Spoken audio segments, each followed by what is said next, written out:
And hello once again from the Four Wheels studio. Other TV motoring shows may take a summer break, but we're on your screens every single week of the year.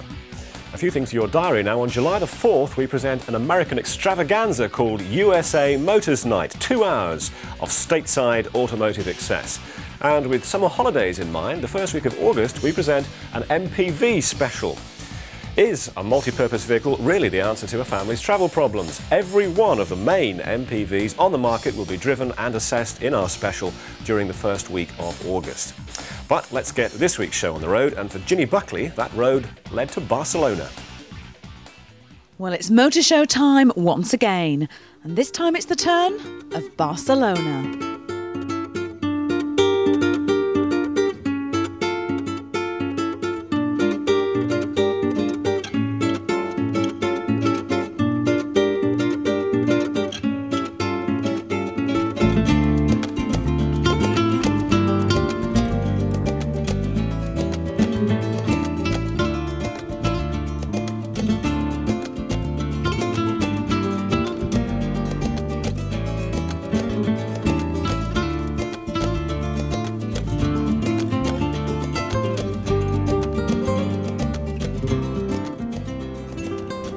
And think of Spanish car manufacturers and one name springs to mind: SEAT, a company well known for its connections with motorsport, and also a company that's been enjoying a real resurge of life in recent years. SEAT grabbed the headlines last year when they won the World Rally Championships in their first year in competition in the SEAT Ibiza. They aren't really thought of as a major manufacturer, but here are a few facts that may surprise you. They are the biggest selling car maker in Spain. In 1996, they actually built more cars than Rover. SEAT sold more cars than Vauxhall in Europe last year, and they're currently ranked the 14th manufacturer in Europe, ahead of Volvo, Honda and Mazda. Add to all that the fact that their model range has grown from 2 to 7 in just 4 years, and you realise that they're taking things quite seriously. So what were they up to at the Barcelona Motor Show? Well, they were unveiling another new model to take it to 8. And this is what was hiding underneath those dust sheets. Yet another addition to the ever-expanding SEAT range. It's the Cordoba Varia, or estate to you and I. Surprisingly, this is the first estate car that SEAT have ever built. It'll hit the UK in the late autumn and will be available in 2 models, a 1.6 litre petrol and also a diesel version. The Cordoba Vario may look like your regular estate car, but it's an estate with a bit of a difference. That's a new niche product, which is a compact estate car or station wagon. It occupies a niche that nobody else occupies at the moment. How did you figure that one out? Well, niche products is the way to go. It's just smaller. It's about the smallest station wagon you can get. But isn't the whole idea of a station wagon to be a load lugger and to pack heaps of things into it? Isn't that what the idea is all about? Yes, but for the size of its footprint on the road, this car has a huge load capacity. The standard car has a 16 cubic foot load base, so that's pretty large. It's as large as a vehicle 2 classes above. But the positioning for the Vario is really a sporting shooting brake, if you like. And it's going to be a big hit in places like Italy, for example, where a compact load lugger is what they're all after. What are we going to see in the Vario range? What models will there be available? We'll have 2 engines, a 90 brake horsepower direct injection turbo diesel and a 1.6 litre 100 brake horsepower petrol. And those 2 cars will have very high standard specifications like air conditioning, airbags, electric windows, that kind of thing. So that's the new model, but what else is in the SEAT range? Everything up from the Arossa you see here today, which is coming to the UK very shortly, Ibiza Super Mini, Cordoba Lower Medium Saloon, Cordoba Coupe, the SX, then we've got the Toledo hatchback, medium-sized, and the Alhambra 7-seat MPV. On top of that, we've got an Inca van as well. The Arossa's a particular car of a particular size. It's what we call the compact Super Mini class, which is just beginning to emerge. You've probably seen the new contender from Ford. Well, we're second into that sector. It's a car that's big on the inside, little on the outside, and it's designed to meet the needs of the motorists beyond the turn of the century. where short journeys will be the order of the day, but comfort and refinement will also be a high requirement. Now, a lot of people know you for your motorsport connections, your rallying connections. How does that benefit you as a manufacturer and benefit your image with the British car buying public? Right. Well, we're now seen increasingly as a sporting mark. As you say, we're reigning world F2 rally champions, which gives us instantly a sporting pedigree. And we've had a flock of people now wanting GTI Ibithas, especially in that amazing green. So it's done a lot for our image, and we're able to deliver. We really are a sporting mark. We have super minis now that do 134 miles an hour. So, you know, there's not many manufacturers that can compete with that. Yeah, you do. I mean, just here around us at the Barcelona show, it's very vibrant. There's lots of colours. There's loud music everywhere, as you can hear. Is that the image that you're trying to get across as Seat? You know, look, BMW go for the precision and their engineering. What do you want to say about Seat to the UK car buyer? Well, if you like, we're bottling what the Spanish have as a lifestyle, which you've seen today here in Barcelona. If we can bottle that and kind of paint it onto the side of our cars, then this is what people want, the kind of joy of life, enjoyment. It's where we are, and you'll see that on almost every brochure we have, enjoy yourself, and we really mean that. And if it means going very quickly in a very bright car, then we're happy with that. Now, of course, it's all image and looking great and enjoyment is one thing, but they have to meet up to the engineering standards, yes. and in the past there have been problems. Do you think that the liaison there with Volkswagen is helping you as a company to meet those high standards? We've been a member of the Volkswagen Group, wholly owned since 1986. So virtually everything you see here today is part of that union, and the huge investment that's gone on over those 12 years. We have the most modern factory in the Volkswagen Group, the size of 400 football pitches, about 30 kilometres from where we are now. So we've got formidable engineering prowess, and we have the advantage of having Europe's largest parent behind us. And we're combining that with the unique properties of the Spanish culture, and we think we've got something really special to offer.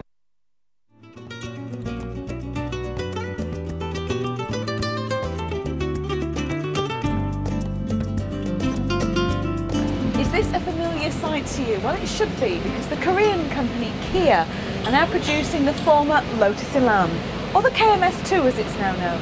It's been available in left-hand drive version in Korea for some time now.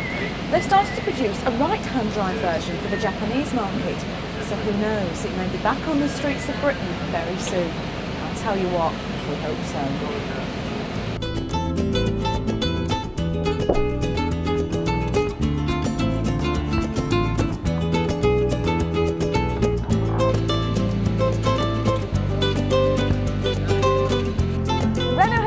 Everybody here at the Barcelona show by unveiling a world first, the Kangoo, which you can see here beside me. But the question is, what is it? Is it a mini MPV? Is it a van? Is it a car? Well, I don't know, but I know a man who does. The inspiration comes from the enormous success of the original R4, which went out of production several years ago and was never replaced. Basically, it's a car which is multi-purpose. It's very simple. It is at the same time a leisure vehicle. It's a family vehicle. It has an enormous amount of space. It can sit 5 adults, and it has a fun look. So it's all of that. My next question was going to be, what is it? Is it a mini MPV? Is it a car? Is it a van? But it seems to be a combination of all of those. Well, it's not what we in French call monospace, because it's not a one-box volume, one-box car. On the other hand, contrary to all the other type of little light vehicles, light vans, which is basically a box onto the front end of a normal car, there it is in fact an autonomous body. It is a completely new creation, and although it has a hood, a normal car hood, it has this enormous rear which allows a fantastic amount of space. It is indeed a new type of vehicle. There is nothing quite like it. Who do you think is going to buy it? Well, I think there's many type of different customers. It will go from families, young families, but we also believe that retirees might like this kind of vehicle, because it is, on the one hand, extremely functional, and it allows a lot of space. I mean, you could You could imagine, you know, going to and fro at weekends to second home somewhere, be it in Cornwall or in the Dordogne, I don't know, and there's lots of space. So I think that we don't have one category of people. We believe that we might have extremes. You know, we might have people who use it as a workplace almost. You know, I wouldn't say traveling salesmen, but people who need a lot of space, and then it might be used only as a leisure vehicle by, let's say, retiree people or very young people. So it is in fact a very, very broad target. Where does it fit into the range? I mean, you talk an awful lot about functional design, and we've seen that with the new Espace and the Scenic. So where does Kangoo fit in? Well, first of all, it will fit in with the price. It is extremely a simple vehicle, and you are right to say that I do use a lot the word functional and functionality. What I do hope is that the functionality does not transpire in boredom, because what we try to do with all our vehicles is, of course, to answer to the functional needs, but to have a style associated with the lifestyle of our people who don't want boring Me Too kind of products. You've chosen to launch it in a city with more soul than many in Europe, in Barcelona, which is known for its art and its culture. Do you take a lot of inspiration for your design from artists and from architecture? Absolutely. I think that as a designer you have to be open to all the various influences, be it the normal type of research that one gets from marketing, but a lot of the design is also to do with instinct, and the instinct is built up by experience of meeting a lot of people, having nice meals with interesting people. Yesterday, for example, I had lunch with the great French designer I admire so much, André Putman, and last week with somebody else whom I like. So I do this regularly to talk to people in the world of the design, in the fine arts. I go to as many exhibitions as possible. I read 70 publications a month. You know, you really have to be a cultural sponge. So when will we see the Kangoo on the streets of Britain? Well, Renault aren't too sure yet. They're waiting to see what the European reception's like before they make any decisions.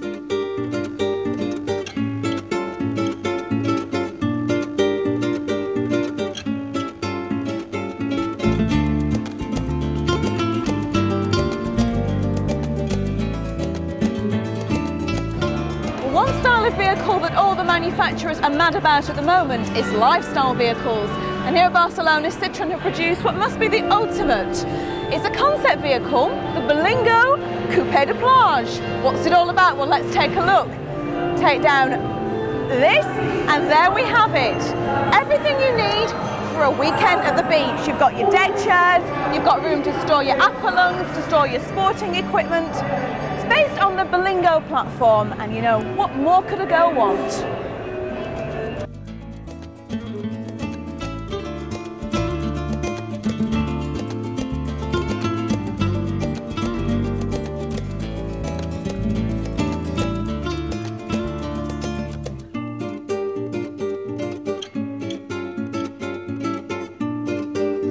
Ginny Buckley there with a look at what's new at the Barcelona show this year. And she'll be back with more Barcelona show news in a few weeks' time, including a look at 3 completely new Daewoo's and the Smart Car, a joint venture between Mercedes and Swatch. Well, after the break, just how is young rally driver Mark Nuttall getting on, converting his family saloon into a rally winner? Well, join us after the break to find out.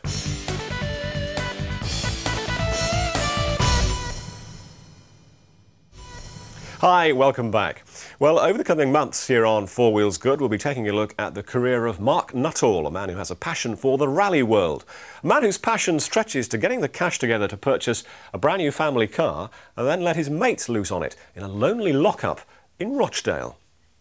5, 4, 3, 2, 1.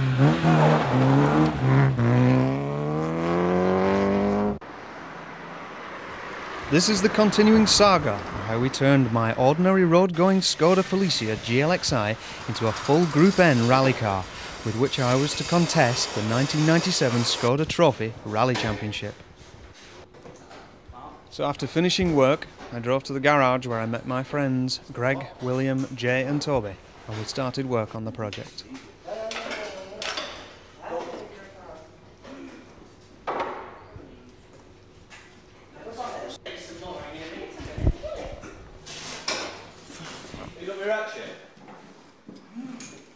got your... No, I haven't got your ratchet, so will you? I've got one up here. These are always a bugger because they either disappear across the workshop like a bullet out of the gun or they shatter. The big hammer does not come in a workshop manual. But we did this. No, what does the workshop manual say? First Full battery. That's what I did. We have done. It's over there. But I've come in lots of workshop manuals. What the hell is that? What? By this stage, we're ready to take the power plant out of the Felicia. Come down. Yes, please. When I pull this bolt out now with this gun, the engine will fall down onto the jack. And if the lads have done the bolt at the other side, the engine should now come out with the gearbox. The lads all give their time freely, purely for the enjoyment of competing and for the fun we have on rally weekends, providing everything goes to plan. They all have varying backgrounds in motorsport, mainly off-road four-wheel drive stuff, but they all have enormous pride in the work they do on the rally car.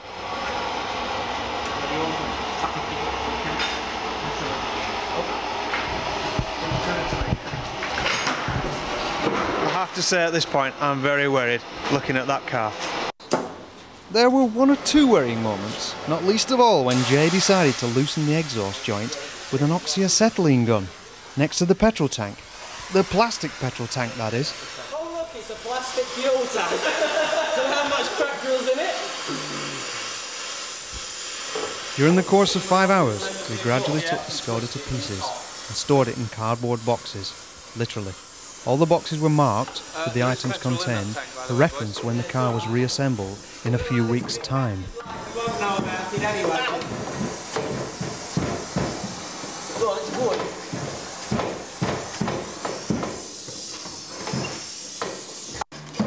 That's it. Pop the silly staplets. Right, Greg. Engine's out. What's the next stage now? Well, the next stage for this evening is to remove the fuel tank and the fuel lines and possibly the handbrake cables. And take the dashboard out, I suppose? Yeah, the dashboard's almost out actually, but yeah, finish that off. Still in here. A bit more sparse, but still a few more bits to come out. We had a strict deadline to stick to. We were bound for Norway, where I was to do some ice driving on a frozen lake at John Hogland's Winter Rally School. For now, though, it meant lots of late nights in the garage getting the car ready for its new career.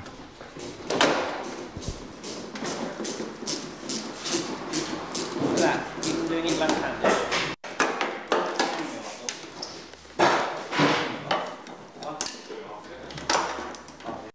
Headlines coming out, dashboard's coming out, door panels are coming out, and then wiring's coming out. Well, it needs to be able to come off, doesn't it? Yeah, just A year older. What's that? Let's get him on it. It's a speedo cable. Right, yeah, but what's up with it? Well, this bit detaches, the cable detaches from the speedo drive, which I have in my left hand. Right. And this is the plate that holds it to the gearbox. And as you can see, we struggle to undo the thing out of the gearbox, and it's because it's all corroded. Yep. Just like that. Lights and What we can do.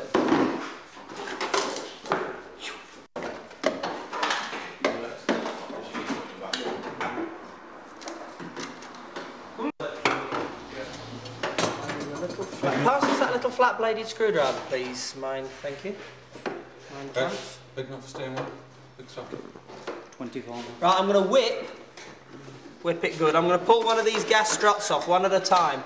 So we just have to be a little bit careful that the boot lid doesn't come down on us. Is it coming? It was quite a strange feeling to see the same car that I'd driven into the garage being completely reduced to a pile of bits within a few hours. I'd driven this Skoda as a road car for 5 months and really got quite attached to it. I'd never had any trouble, mechanical or otherwise, and hoped that that luck would carry on for the forthcoming rally season. Because when he pulls this off, it may well come all the way back and hit his head. Do you want to see my front teeth? The details. Tricks of the trade. Always leave the nut on. Unlike what I did and now don't have a front tooth for it. And they're held in by this.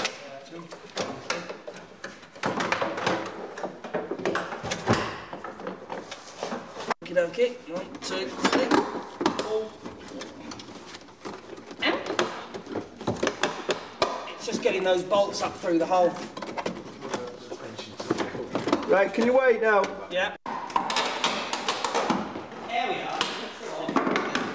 Just pushing them through the panel up. Go on.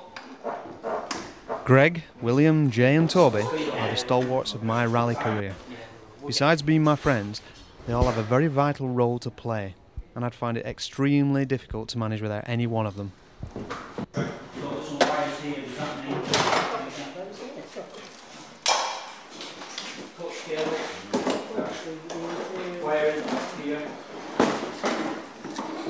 On that's what.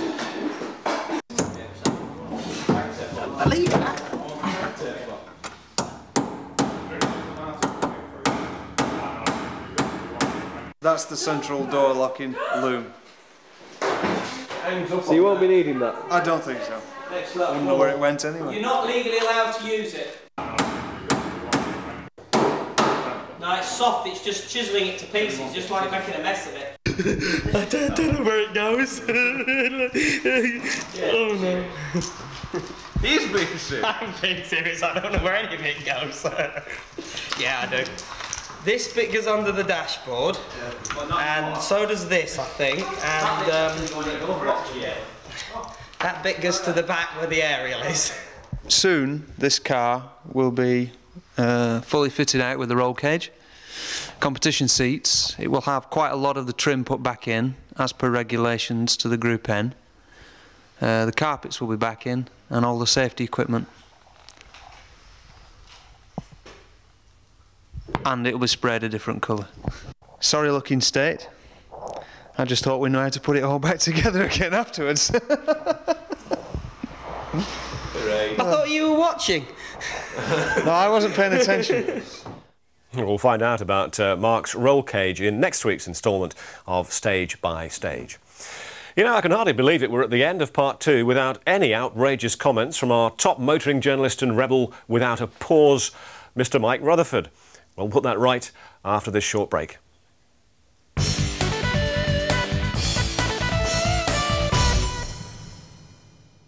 Hello and welcome back to Four Wheels Good.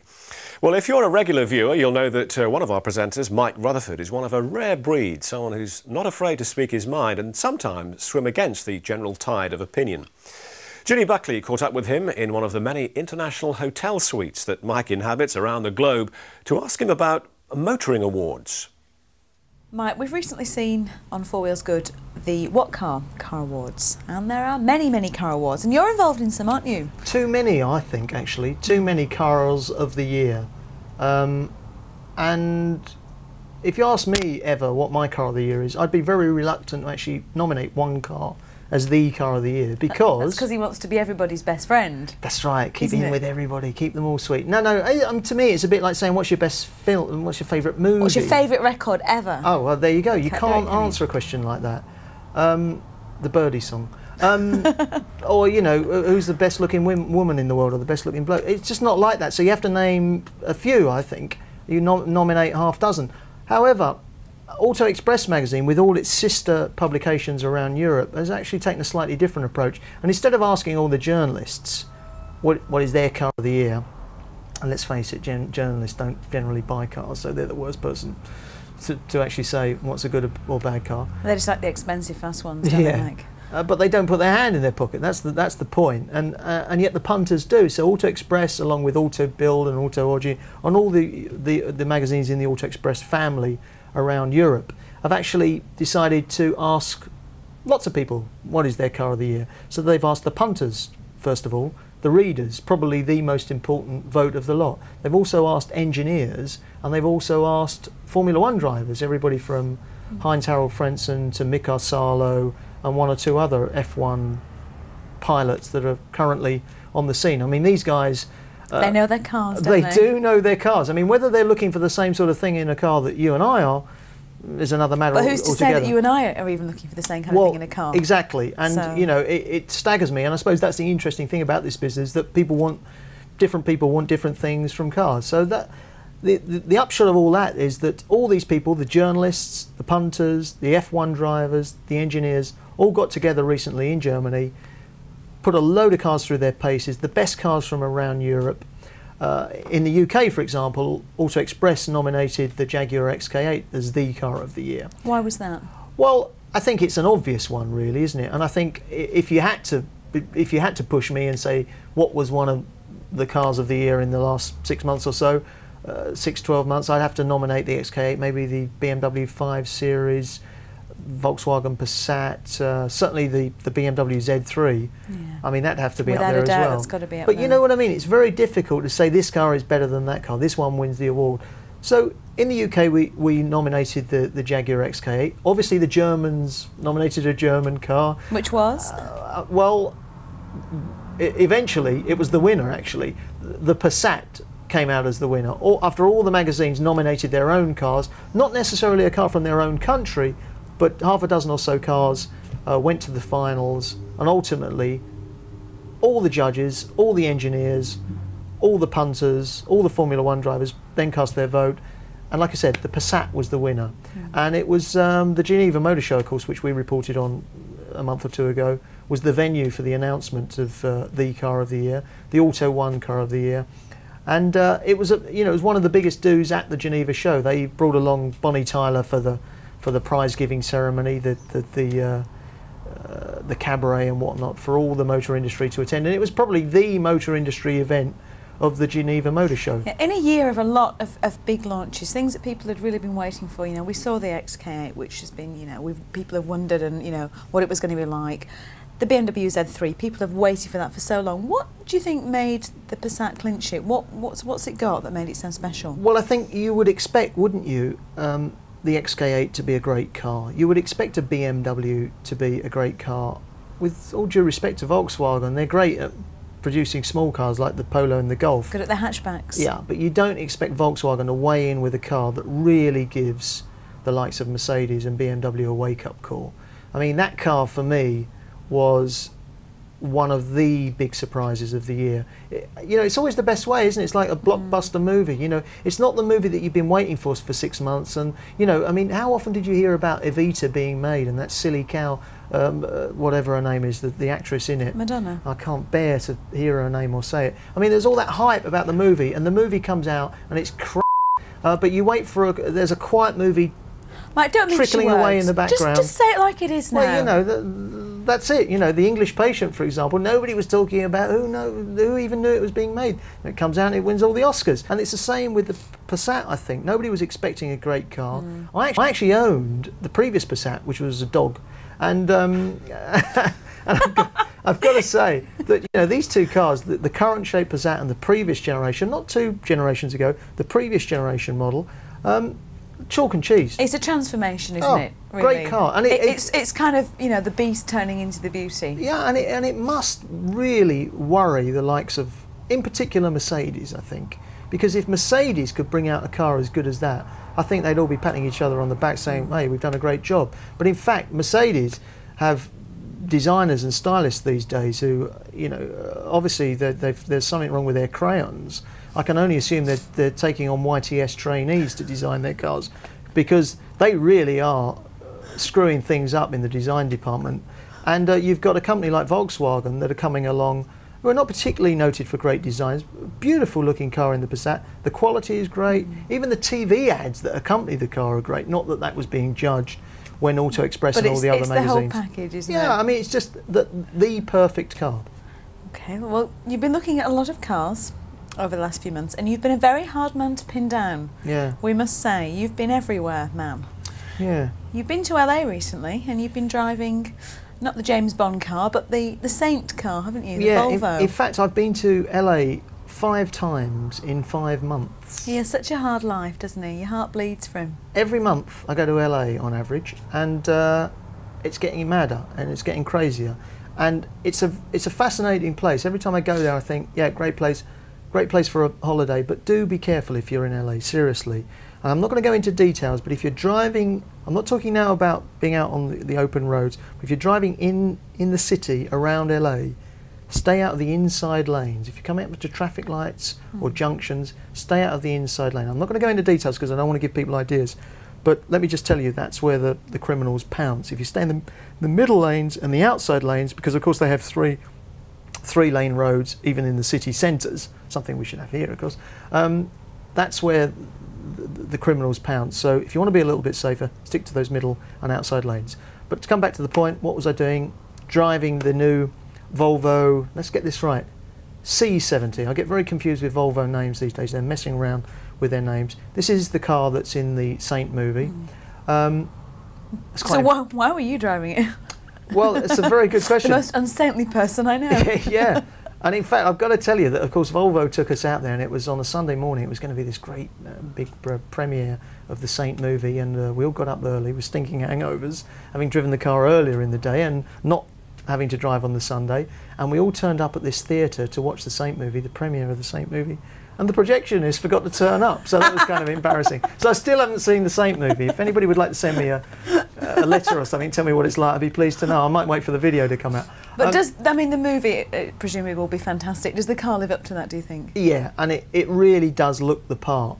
It's one of those, it's almost like an optical illusion, the C70. It looks like a small to medium, well, no, a medium-sized coupe. But in fact, it's the same size as the Volvo estate that that you drive. That I drive, and I'm proud to, because it's my sort of car at my sort of age. But forget about that for a minute. That's a very big car. The traditional Volvo estate, now called the V70, of course, huge car, and yet the coupe, which shares the same floor plan, is actually somehow looks much smaller. I heard the one about the Englishman, the Scotsman, the Mexican, the Korean, the Swede, the Iranian. Well, I'll explain. This car, the Volvo C70 Coupe, is a car that probably is about the most international car on the market. Let's start right at the top. Tom Walkinshaw, the man who runs TWR Arrows, Damon Hill's Formula One team, is the man that will be building this car in Sweden. It's a factory-owned 51% by TWR, Tom Walkinshaw, and 49% by Volvo. The chief designer for this car, the design director for Volvo in Gothenburg, is an Englishman, Peter Horbury. The interior designer is a Mexican, our old friend Jose, with the unpronounceable surname, who's been on the program before.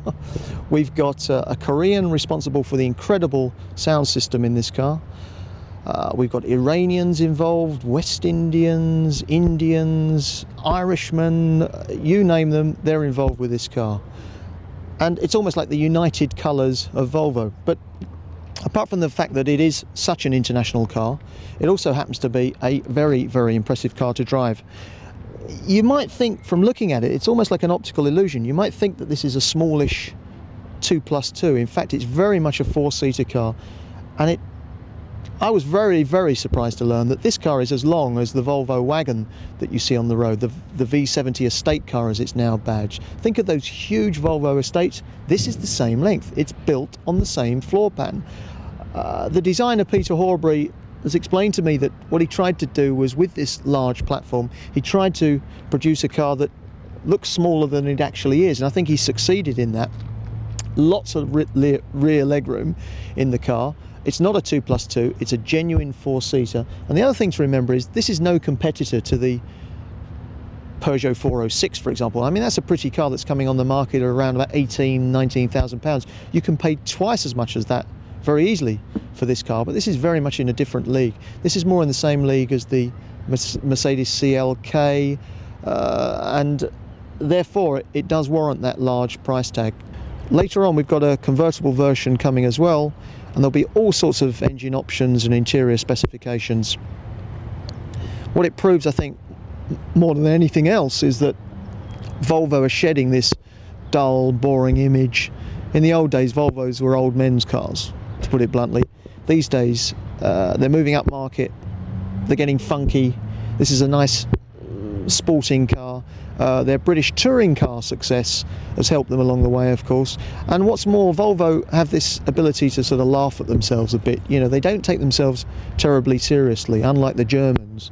And I think that fun theme that runs throughout the company is reflected in this product you see here. The sound system in this car is just unbelievable. How many? It's got something like 20 odd speakers, hasn't it? And probably more. Incredible. I mean, you know, it's just amazing. You know, I crank the thing up, as these younger people say, and I was driving through the mountains in Los Angeles, and gave it a little bit of volume, and I tell you, I nearly caused another earthquake. The sound system is amazing. That's designed by a Korean woman. There are Irish people working at Volvo. It's almost as if they've looked around the world and said, look, we're a small country, we're a small manufacturer, we can't do everything ourselves, let's go and pick the best from around the world. Yeah. So they've gone to Britain, they've gone to Mexico, they've gone to Korea, they've gone to other places to get the best that there is on the world market, and that's why I always think that's a good positive approach, and that means that you take off the blinkers, you take views from all over the world,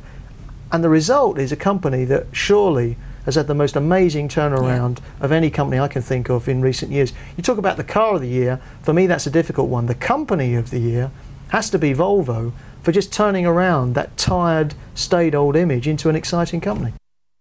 I don't know, that Mike Rutherford, he has a good job, doesn't he? Swanning off to the other side of the world, rubbing shoulders with top car designers. Still, I suppose, we reap the benefits as we bring you his news exclusively here on the Granada Men and Motors channel.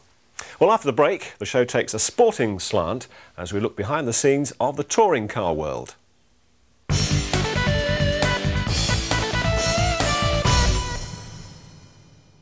Welcome back. Well, to even think about taking part in any form of motorsport, you have to be prepared to spend money, sometimes an awful lot of it. Richard Warren now reports from the pits at Brands Hatch on the difference it makes to be with the Ford touring car team or to be in the privateer world, where big money financial muscle simply isn't there.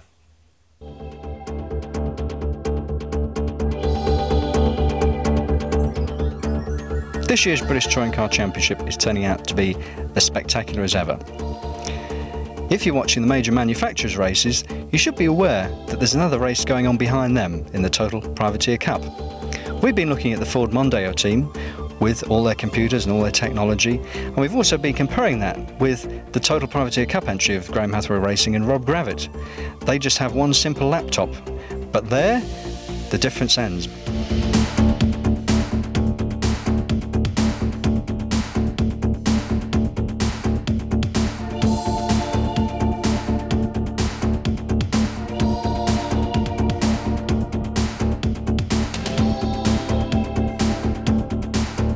Well, Super Touring Cars has become one of the biggest and most watched formulas in British motor racing.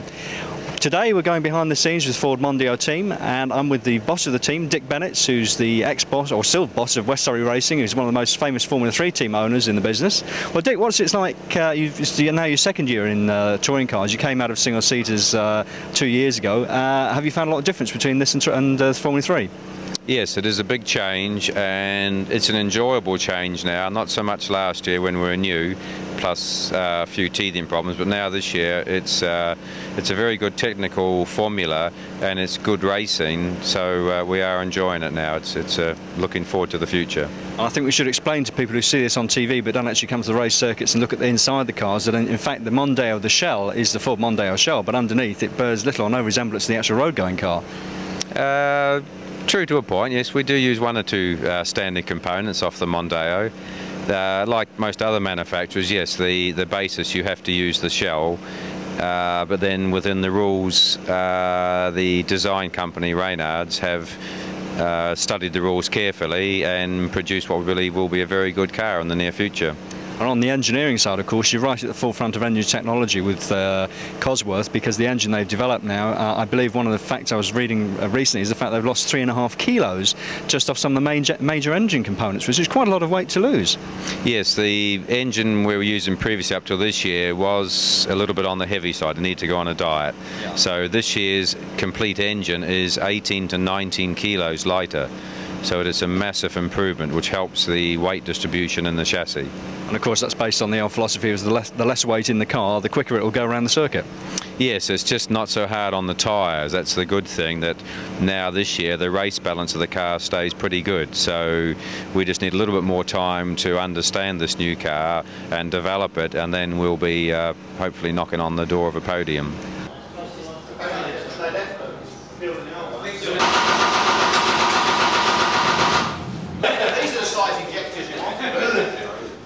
Right, well Dick, we now moved inside the garage and we've got one of the touring cars here.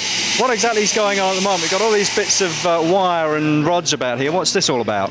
We just got some new geometry steering parts last evening, so we couldn't fit them on in the workshop, so they fitted them on here this morning, and now they're just checking the alignment of the front wheels and also then the corner weights of the chassis, which is set up on scales, which is set up dead level with a theodolite. Because all this looks remarkably low tech at the moment, because the guy here using a tape, well, he's actually using a ruler and a bit of fishing wire, it looks like to me, but obviously it's essential to get the car right, otherwise it won't handle very well.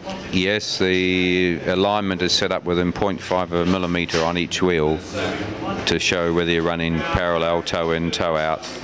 That has a big effect on the handling of the car.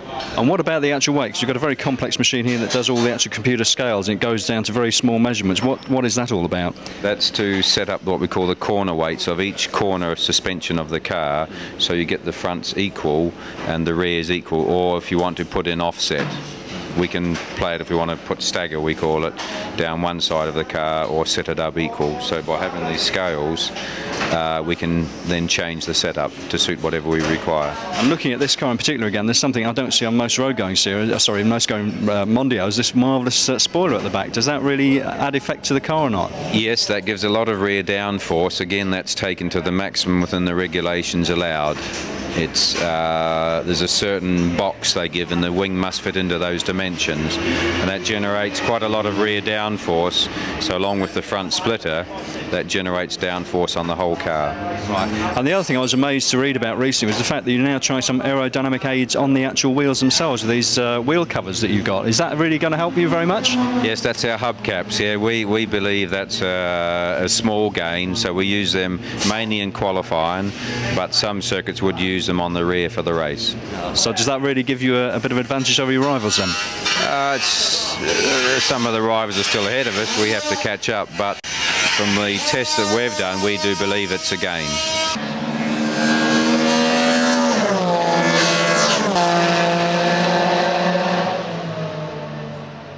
Well, we've now moved over to the leading edge of technology here in the back of the garage. We've got quite a few computer monitors. It doesn't really mean very much to me, but I'm with Will, who's one of the engineers who knows all about this. Will, this screen is obviously off another racetrack. It's not Brands Hatch. I can see the diagram. It looks like Thruxton to me. Is that Thruxton? Yes, that's some data from last weekend at Thruxton.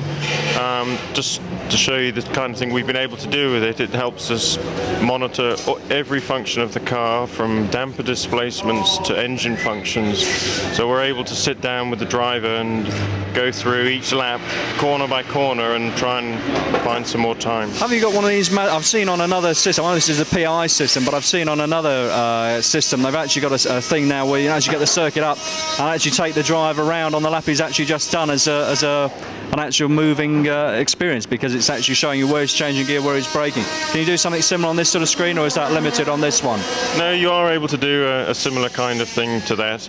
It's good if you sit down and compare one driver to another. They can help each other along in that respect. One person might be quick in one corner and not so quick in another, and if you can put the two together, you get the best of it. And what I was talking to Dick earlier on about the difference this sort of technology makes. Can you remember the days when you didn't have this sort of technology available? Do you think this sort of thing does save a lot of time or not? It definitely makes it easier to pinpoint where your problems are. This sort of technology has been around since the late 80s now. I've used this system since 1990-91, so it's been around a fair bit now.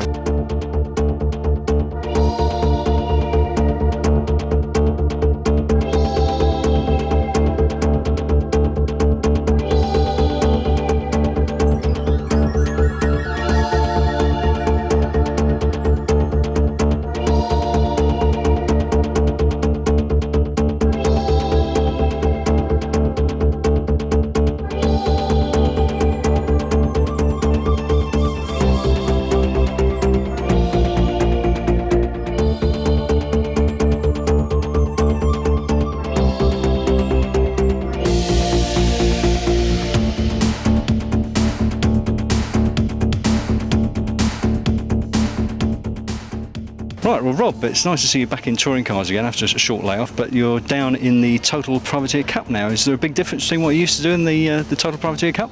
Well, there obviously is. The budget is the biggest restraint that we have. We're probably working on about 10% of the budget that the factory teams would have, but we're very fortunate we're running a Honda car at the moment which has had a lot of development already placed in the car, and we're working to within those parameters. So yes, it is a lot more difficult, but we're running quite competitively. Because the manufacturers, it's quite strange to note now how many are actually being run by subdivisions of Formula 1 teams. That's how seriously the manufacturers are taking it now, and the amounts of money that are being spent are quite horrendous, aren't they? I mean, we've just been looking at the Ford pit, and they've got sort of like quite a lot of technology there in computers alone, and it makes your laptop look a little bit, well, down market. Well, I suppose it does in some ways. They obviously have their engine people there. We have the utilisation of Honda. They're kindly lending us their engine people because, for example, the life of one of these engines is only 600 kilometres. Then it has to go back to the factory to be rebuilt. Every time we come in, we have to check the engine to make sure there's no over-revving, anything funny going on inside the engine, and all of those parameters can be checked. So yes, they may have lots of computers. I'm not sure whether they know how to use them all properly, though. Behind the scenes there at Brands Hatch, well, our checkered flag has come down on us, so it's time to say goodbye. Next week, Ginny will be driving the new Honda CR-V. Do you know what those letters stand for? We'll also have more from Mark Nuttall's rally car conversion garage. And Eamon O'Neill and Nicky Fox will be deciding which luxury limousine to buy with their fantasy lottery win. And remember, when we reported from the Detroit Motor Show, we were wooed by the incredible concept cars that Chrysler unveiled for us. Well, we'll be driving them, including the show-stopping Copperhead. So, we'll see you next week.